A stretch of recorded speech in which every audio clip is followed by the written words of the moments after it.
തിരുവനന്തപുരത്ത് ആമയിഴഞ്ചൻ തോട്ടിൽ ജോയി എന്ന് പറയുന്ന ഒരാൾ വെള്ളത്തിലകപ്പെട്ടു. 46 മണിക്കൂർ വേണ്ടി വന്നു അയാളുടെ ബോഡി ഒന്ന് കണ്ടെത്താൻ. നമ്മുടെ നാട്ടിൽ ഒരാൾക്കൊരു ദുരന്തം സംഭവിച്ചാൽ ഇങ്ങനെയാണോ സർക്കാർ ആക്ട് ചെയ്യേണ്ടത്? അല്ല, സർക്കാർ വിചാരിച്ചാൽ ഇതിൽ കൂടുതലൊന്നും ചെയ്യാൻ പറ്റുമായിരുന്നില്ല. വർഷങ്ങളിൽ മാലിന്യം അടിഞ്ഞുകൂടിയ ഒരു തോട്ടിൽ അതിനിടയിൽ കുരുങ്ങി ശ്വാസം മുട്ടി വെള്ളം കുടിച്ച് ഒക്കെ മരിച്ചുപോയി എന്ന് വേണം നമ്മൾ കരുതാൻ. അങ്ങനെയാണ് ആ ബോഡി കിട്ടിയിരിക്കുന്നത്. അപ്പോൾ അത് സർക്കാരിന് എന്ത് ചെയ്യാൻ പറ്റും? ഇത്രയും കാലം അവർ ചവറ് വാരിയിരുന്നില്ല. ആമയിഴഞ്ചൻ തോട് എത്രയോ കാലമായി ഞാൻ കാണുന്നതാണ്. നമ്മളുടെ ആ ബേക്കർ സാഹിബിൻ്റെ ഇന്ത്യൻ കോഫി ഹൗസ് ഉണ്ടല്ലോ, അതിൻ്റെ തൊട്ട് പുറയിലാണ് ഈ ആമയിഴഞ്ചൻ തോട്. എത്ര നാൾ ബസ് സ്റ്റാൻഡിൽ പോകുമ്പോഴും വരുമ്പോഴും ഒക്കെ വർഷങ്ങളായിട്ട് ഞാൻ കാണുന്നു. അതിലെല്ലാം പ്ലാസ്റ്റിക്കും ചാക്കും സംഗതിയും ബസ് സ്റ്റാൻഡിലെ വേസ്റ്റും ഒക്കെ ആയിട്ട് അത് കിടക്കുന്നു. വെള്ളം കാണാൻ പറ്റില്ല, മാലിന്യം കവർ ചെയ്ത് കിടക്കുകയാണ്. അപ്പോൾ അതിനകത്ത് ഒരാൾ പെട്ടുപോയി കഴിഞ്ഞാൽ നിങ്ങൾക്ക് പ്രത്യേകിച്ചൊന്നും ചെയ്യാൻ പറ്റില്ല. ഇപ്പോൾ ഈ ആമയിഴഞ്ചൻ തോട് ക്ലീൻ ചെയ്യാൻ തുടങ്ങാൻ കാര്യം എന്താ? തിരുവനന്തപുരം മൊത്തം വെള്ളത്തിൽ മുങ്ങി. അപ്പോഴാണ് ആമയിഴഞ്ചൻ തോടെന്ന് പറഞ്ഞൊരു തോടുണ്ട് എന്ന് റിയലൈസ് ചെയ്യുന്നത്, അത് ക്ലീൻ ചെയ്യാൻ തുടങ്ങുന്നത്. ഇതിൻ്റെ ഒരു ബേസിക് പ്രോബ്ലം എന്താണെന്നറിയാമോ? സിനുജി ആലോചിച്ച് നോക്കുക.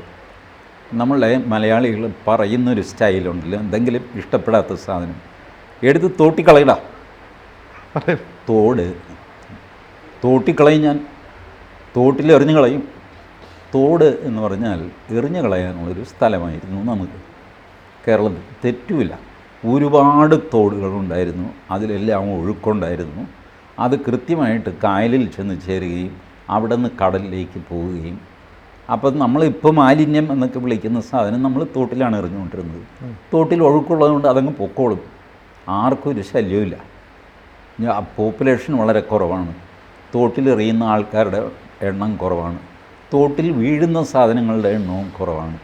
എല്ലാം ചീഞ്ഞു പോകുന്നതാണ്, ഡിഗ്രേഡബിളാണ്, ബയോഡിഗ്രേഡബിളാണ്. അങ്ങനെയുള്ള സംസ്കാരത്തിലാണ് നമ്മൾ ജീവിച്ചത്. ഈ ടെക്നോളജിയും കൾച്ചറും തമ്മിൽ എപ്പോഴും ഒരു കൾച്ചറൽ ലാഗ് ഉണ്ടാകും. ടെക്നോളജി മുന്നോട്ട് കുതിക്കും, കൾച്ചർ ആ സ്പീഡിൽ കുതിക്കില്ല. കാരണം കൾച്ചർ ഇത്രയും ജനങ്ങളുടെ സ്വഭാവത്തിൻ്റെയും പെരുമാറ്റത്തിൻ്റെയൊക്കെ ആകത്തുകയാണ് കൾച്ചർ. അപ്പോൾ കുറച്ച് പേരെങ്കിലും, ഒരാളെങ്കിലും സ്ലോ ആയിക്കഴിഞ്ഞാൽ മൊത്തം ആ പോക്ക് സ്ലോ ആകും.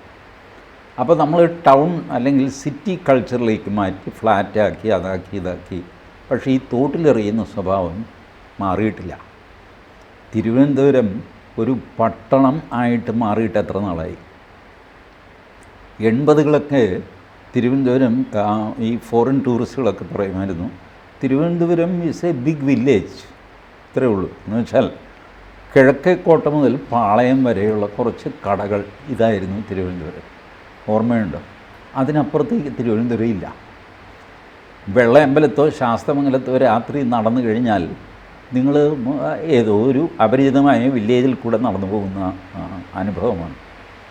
റോഡുകൾ വളരെ വലുതാണ്, പണ്ട് രാജാവുണ്ടാക്കിയ റോഡാണ്, വളരെ വലുതാണ്, പക്ഷേ വിജനമാണ്. പാളയം മുതൽ കിഴക്കേക്കോട്ട വരെയാണ് ഈ ഹസ്സിൽ ആൻഡ് ബസ്സിലുണ്ടായിരുന്നത്. അത് തന്നെ ഒരു ഏറിയാൽ 10-11 മണി വരെ. സെക്കൻഡ് ഷോ കഴിഞ്ഞ് പുറത്തിറങ്ങി കഴിഞ്ഞാൽ പേടിയാവും നമുക്ക്, അത്രയ്ക്ക് വിജനമായിരുന്നു തിരുവനന്തപുരം നഗരം. ഇപ്പോൾ കുറേ കൂടെ കെട്ടിടം വന്നു. ഇപ്പോൾ ഏകദേശം വേണമെങ്കിൽ നമുക്ക് പട്ടം മുതൽ മണക്കാട് വരെ എന്നോ മറ്റോ പറയാവുന്ന രീതിയിലേക്ക് തിരുവനന്തപുരം വികസിച്ചു. ഇത്രയേ ഉള്ളൂ. കോയമ്പത്തൂരുമായിട്ട് തട്ടി നോക്കിച്ചു കഴിഞ്ഞാൽ കോയമ്പത്തൂരിൻ്റെ 4-1 തിരുവനന്തപുരം? എനിക്ക് സംശയമാണ്. എന്നാലും നമ്മളതിന് സിറ്റി, കോർപ്പറേഷൻ, കാരണം നമുക്ക് മേയർ സ്ഥാനം അത് ഇതൊക്കെ വേണം. അപ്പോൾ ഉള്ളതിനെ നമ്മൾ പഞ്ചായത്തിനെ മുനിസിപ്പാലിറ്റി ആക്കും, മുനിസിപ്പാലിറ്റി മുഴുവൻ കോർപ്പറേഷനാക്കും. ഇപ്പോൾ കേരളത്തിൽ മുനിസിപ്പാലിറ്റിയെ മുട്ടി വഴി നടക്കാൻ മേല ആ അവസ്ഥയാണ്. അതൊക്കെ നമ്മൾ സ്ഥാനമാനങ്ങൾക്ക് വേണ്ടി നമ്മൾ ഉണ്ടാക്കിയതാണ്. പക്ഷേ നമ്മളുടെ ഈ ബേസിക് കൾച്ചർ ഇതിനൊപ്പം ചലിച്ചിട്ടില്ല, ഈ തോട്ടിലെറിയുക എന്നുള്ളത്. അതുകൊണ്ട് നമ്മൾ തോട്ടിൽ വലിച്ചെറിയും. മാലിന്യ സംസ്കരണത്തിന് ഒരു പോളിസി സർക്കാരുകൾക്കില്ല. ഓരോ മുനിസിപ്പാലിറ്റിയും കോർപ്പറേഷനും അവരവർക്ക് തോന്നുന്ന പോലെയാണ് മാലിന്യം കൈകാര്യം ചെയ്യുന്നത്. അതും മൈനർ മാലിന്യങ്ങൾ.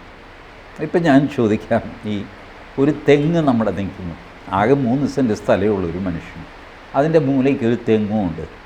തെങ്ങിന് വയസ്സായി. ഈ തെങ്ങ് വെട്ടിയിട്ട് ഇയാളെ എവിടെ കൊണ്ടുപോയി കളയണം?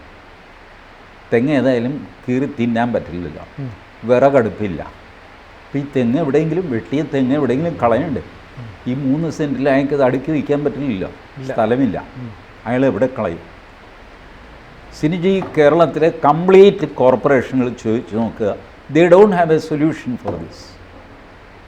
ഒരു മനുഷ്യൻ്റെ അടുക്കള വശം ഒന്ന് ഇരുന്നു താഴത്തേക്ക്, മഴയൊക്കെ പെയ്ത് ഇത് താഴത്തേക്ക് ഇരുന്നു. അപ്പോൾ അതിനൊരു താങ്ങൊക്കെ കൊടുത്തിങ്ങനെ നിർത്തിയിരിക്കുക. ആ മേസ്രിയൊക്കെ കൊണ്ടുവന്ന് കാണിച്ചു. അപ്പോൾ അയാൾ പറഞ്ഞു, ഇവിടെ നിന്ന് പൊളിക്കണം, ഈ കംപ്ലീറ്റ് സ്ലാബ് പുതിയത് വാർക്കണം, ഇവിടെ ഒരു പില്ലർ വാർക്കണം, ഒക്കെ ചെയ്യണം. ശരി, ഇത് പൊളിച്ചു. ഈ പൊളിച്ച കോൺക്രീറ്റ് കമ്പി ഇതെവിടെ കൊണ്ടുപോയി കളയണം?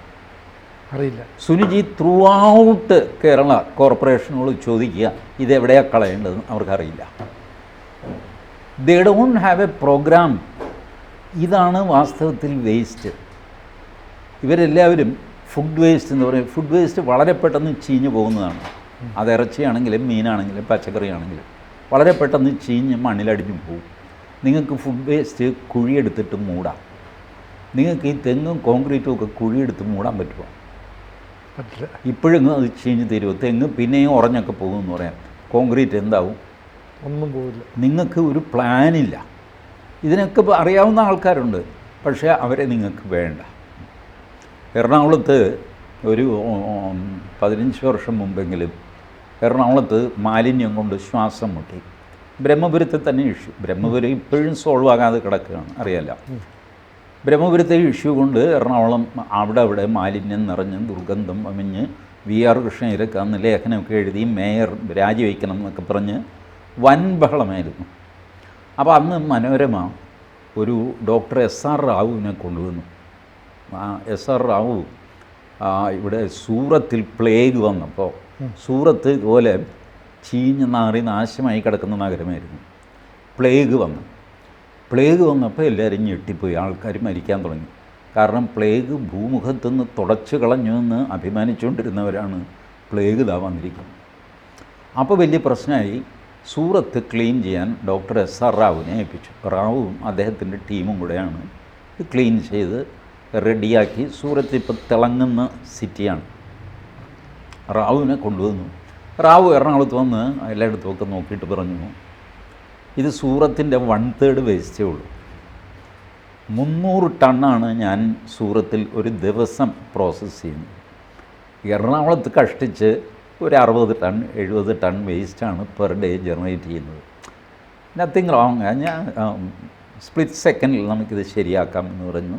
പുള്ളി മുല്ലശ്ശേരി കനാൽ നോക്കി, അവിടെ നോക്കി, ഇവിടെ നോക്കിയിട്ട് ഇതിനിടയ്ക്ക് ആരോ കണ്ടുപിടിച്ചു സൂറത്ത് ഗുജറാത്തിലാണ്. ഗുജറാത്ത് ഒരു തെരുവാക്കാണ്. ഗുജറാത്തിൽ നിന്ന് വന്ന ആളെന്ന് പറഞ്ഞ് തുടങ്ങിയ ബഹളം. മനോരമ രാത്രിക്ക് രാത്രി ഇദ്ദേഹത്തെ ഫ്ലൈറ്റ് കെട്ടി സ്ഥലം വിട്ടു. ഇവിടെ നിൽക്കല്ലേ റാവുജി, വിട്ടോ എന്ന് പറഞ്ഞു. പുള്ളി രാത്രിയിലങ്ങ് പോയി കഴിഞ്ഞു. ഗുജറാത്ത് എന്നുള്ള ഒറ്റ വാക്കുകൊണ്ട് എറണാകുളം നഗരം ഇന്നും മലിനമായിട്ട് കിടക്കുകയാണ്. അതായത് മെട്രോ റെയിലിന് ശ്രീധരൻ എങ്ങനെയാണോ അതുപോലെയാണ് ഈ മാലിന്യത്തിൻ്റെ കാര്യത്തിൽ റാവു. മാലിന്യ വിഷയത്തിൽ അത്ര ശ്രീധരനാണ്. അതെ, അത്ര എക്സ്പെർട്ടീസുണ്ട്. പ്രായമുള്ള മനുഷ്യൻ ഗുജറാത്തിൽ നിന്ന് വന്നു എന്നുള്ള ഒറ്റ കാരണം. ഇദ്ദേഹം ഗുജറാത്തിൽ പോയതെന്തിനാണ്? സൂറത്ത് ക്ലീൻ ചെയ്യാനാണ്. എനിക്ക് തോന്നുന്നില്ല അദ്ദേഹം ഗുജറാത്തുകാരനാണെന്ന്. എന്ത് വാങ്ങിക്കോട്ടെ, ഗുജറാത്തിൽ നിന്ന് കേട്ടപാടെ പുള്ളിയെ പറപ്പിച്ചു. നമുക്ക് സമാധാനമായി. ഇപ്പോൾ ഈ ജോയിയുടെ മരണം പോലത്തെ മരണം കോഴിക്കോട് സംഭവിക്കാം, മലപ്പുറത്ത് സംഭവിക്കാം, എറണാകുളത്ത് 4 തവണ സംഭവിക്കാം, ആലപ്പുഴയിൽ സംഭവിക്കാം, എല്ലായിടത്തും ഇത് സംഭവിക്കാം. ഇപ്പോൾ സംഭവിച്ചത് തിരുവനന്തപുരത്തായിപ്പോയി എന്നേ ഉള്ളൂ. ബാക്കി എല്ലാ നഗരവും ഇതുപോലെ ആളെ കൊല്ലാൻ റെഡിയായിട്ടിരിക്കുകയാണ്. പ്ലാസ്റ്റിക്കിനുള്ളിൽ ശ്വാസം മുട്ടി മരിക്കുന്ന ഒരു സ്ഥിതി വരും നമുക്ക് എന്ത് ചെയ്യണമെന്ന് ഇപ്പോഴും അറിയില്ല. എത്ര നാളായി സിനിജി കേൾക്കാൻ തുടങ്ങുന്നു പ്ലാസ്റ്റിക് റോഡ് കൺസ്ട്രക്ഷൻ ഉപയോഗിക്കുന്നു. അതെ, ഇപ്പോൾ അരൂർ തുറവൂർ നാഷണൽ ഹൈവേയിൽ ഓവർഹെഡ് ഇത് ഹൈവേ പണിഞ്ഞുകൊണ്ടിരിക്കുകയാണ്. ഓവർ ബ്രിഡ്ജ് പണിഞ്ഞുകൊണ്ടിരിക്കുന്നു. താഴെ ചെളിയായി വൃത്തികേടായി വാഹനങ്ങൾ വന്നു നിർത്തിയില്ല. 4 മണിക്കൂർ ബ്ലോക്ക്, 5 മണിക്കൂർ ബ്ലോക്ക് ഒക്കെ കേൾക്കുന്നുണ്ടല്ലോ. ഈ എവിടെ പ്ലാസ്റ്റിക്? പ്ലാസ്റ്റിക് കൊണ്ട് റോഡുണ്ടാക്കി പെട്ടെന്ന് അങ്ങോട്ട് ചെയ്ത് പ്ലാസ്റ്റിക് പെട്ടെന്ന് ഉരുകും.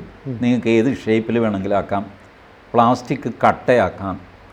ഈ എറണാകുളത്ത് താമസിക്കുന്ന ഒരു മനുഷ്യൻ പ്ലാസ്റ്റിക് ഹൈ പ്രഷറൈസ് ചെയ്ത് നമ്മുടെ വെട്ടുകല്ല് ചെങ്കല്ല് പോലത്തെ ഷേപ്പിൽ കല്ലാക്കി മാറ്റാം. അദ്ദേഹം ഈ പ്രോജക്റ്റുമായിട്ട് തലയിൽ ചുമന്ന് തെക്കുകൂടെ കാണുന്നു. ചെല്ലാനത്ത് കടലാക്രമണം തടയാനായിട്ട് ഇത് ഉപയോഗിക്കാം. നിങ്ങളുടെ വേസ്റ്റ് പ്ലാസ്റ്റിക് അത് ജസ്റ്റ് പ്രഷറൈസ് അത് കട്ട പോലെയാകും. അതിനകത്ത് കുപ്പി സഞ്ചി ഇതൊക്കെ ഉണ്ടാവും. എല്ലാം ചേർന്ന് ഒരു കട്ടയാകും, ഇളകില്ല. ഇത് ഉപയോഗിക്കാം. ആ മനുഷ്യന് ഒരു വിലയില്ല. അവസാനം നിരാശനായിട്ട് അങ്ങനെ പണി നിർത്തി.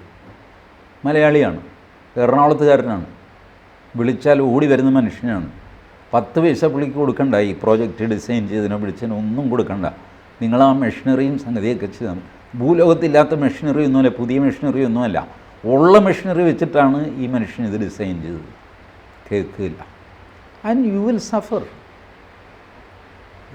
ഇപ്പോൾ നമുക്ക് ഒന്നും ചെയ്യാൻ സാധ്യമല്ല.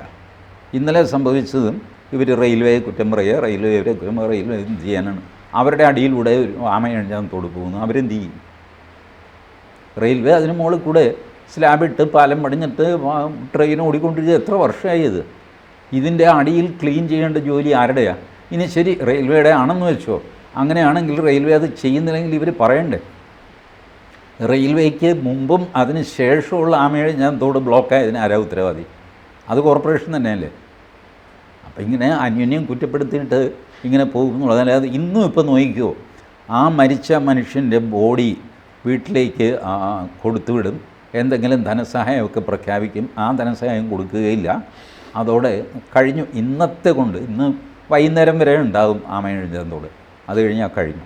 എന്നുവെച്ചാൽ നമ്മൾ സമ്മതിക്കുകയാണ് നമുക്ക് യാതൊരു ആസൂത്രണവും ഇല്ല എന്ന്. ആസൂത്രണമില്ല, ആസൂത്രണം ആവശ്യമില്ല. നമുക്കതിൽ ശ്രദ്ധയില്ല. പൊതുജനാരോഗ്യത്തിൽ ഒരു ശ്രദ്ധയും ഇല്ലാത്ത ആളുകളാണ് നമ്മൾ.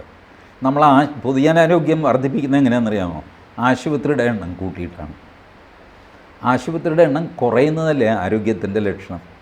അതിന് പകരം നമ്മൾ ആരോഗ്യത്തിൻ്റെ ലക്ഷണമായിട്ട് ആശുപത്രികളുടെ എണ്ണം ചൂണ്ടിക്കാണിക്കും. 110 പ്രൈമറി ഹെൽത്ത് സെൻറ്റർ തുറന്നു. അതിനർത്ഥം എന്താ? അത്രയും കൂടുതൽ രോഗികളുണ്ട് എന്നാണ്. ബട്ട് ഇത് ആരോട് പറയാൻ? എന്തെങ്കിലും മാറ്റം വരുമെന്ന് പ്രതീക്ഷിക്കാമോ നമുക്ക്? ഇല്ല. അതെന്താ? ഈ രാഷ്ട്രീയ സംവിധാനം വെച്ച് ഒരു മാറ്റവും വരില്ല. പഴയ രാഷ്ട്രീയക്കാർക്ക് 5 കൊല്ലം കഴിയുമ്പോൾ തിരഞ്ഞെടുപ്പുണ്ടല്ലോ എന്നെങ്കിലും വിചാരമുണ്ടായിരുന്നു. ഇപ്പോൾ അതുമില്ല. ആ തിരഞ്ഞെടുപ്പിൻ്റെ ഒരു 2 ആഴ്ച മുമ്പ് നോക്കാമെന്ന്, ഇത്രയേ ഉള്ളൂ. അതുവരെ അവരിങ്ങനെ സുഖിച്ച് അടിച്ചു പൊളിച്ച് ടി വിയിലും ഒക്കെ ആയിട്ട് ഇങ്ങനെ ജീവിക്കുന്നു. രാജ്യത്ത് തന്നെ നമ്മൾ നാണം കെടുകയല്ലേ ഈ ഒരൊറ്റ സംഭവം? കൂടുതൽ മാധ്യമങ്ങളിലൊക്കെ റിപ്പോർട്ട് ചെയ്യപ്പെടുന്ന ഒരു ആസൂത്രണം ഇല്ലാത്തൊരു നഗരമായി, ഒരു സംസ്ഥാനമായി നമ്മൾ മാറുകയല്ലേ? അല്ല, അങ്ങനെ വരില്ല. കാരണം നമ്മളെപ്പോലെയൊക്കെ തന്നെയാണ് ബാക്കി സംസ്ഥാനങ്ങളുടെയും കാര്യം. അതുകൊണ്ട് അതിൽ 1-ാം സ്ഥാനമൊന്നും പ്രതീക്ഷിക്കേണ്ട. നമ്മളെക്കാൾ മോശമായിട്ടുള്ള ആൾക്കാരൊക്കെ ഉണ്ട്. അപ്പോൾ ഇതിനകത്ത് എന്തെങ്കിലുമൊക്കെ മാറ്റം വരുമോ, എന്തെങ്കിലും ചെയ്യുമോ എന്നൊക്കെയുള്ളത് നമുക്ക് കാത്തിരുന്ന് കാണാം. ഒരു മാറ്റവും വരില്ല. അതിനുവേണ്ടി കാത്തിരിക്കണ്ട. വേറെ എന്തെങ്കിലും നല്ല കാര്യത്തിന് കാത്തിരിക്കണം. കൂടുതൽ വാർത്തകളും വിശേഷങ്ങളും നിങ്ങളിലേക്ക് എത്താൻ ABC മലയാളം സബ്സ്ക്രൈബ് ചെയ്യുക, ബെൽ ബട്ടണും അമർത്തുക.